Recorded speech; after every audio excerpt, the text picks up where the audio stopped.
The Vietnam War was a major turning point in history. It lasted for many years and had a profound impact on the world.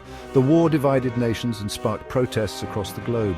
The war deeply affected the Vietnamese people, leaving scars that still linger today. It also left a lasting mark on American society, shaping its views on war and foreign policy. The end of the Vietnam War marked the beginning of a new era. It led to significant geopolitical shifts and raised questions about the use of military power. By the early 1970s, public support for the war was waning in the United States.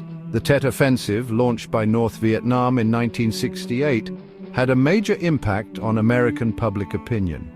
The offensive showed that the war was far from over, despite earlier claims by the US government.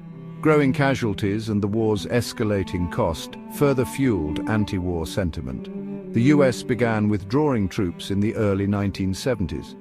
At the same time, peace talks were underway in Paris between the warring factions.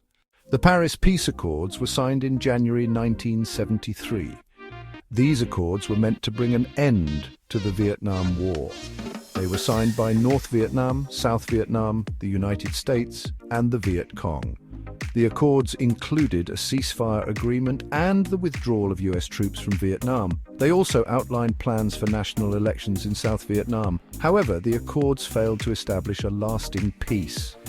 Fighting soon resumed between North and South Vietnam.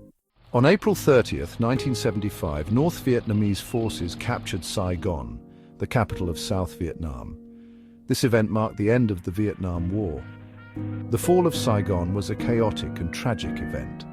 Thousands of Vietnamese civilians and American personnel were evacuated in the days leading up to the city's capture. The images of helicopters evacuating people from the roof of the US Embassy in Saigon became iconic symbols of the war's end. The fall of Saigon led to the reunification of Vietnam under communist rule.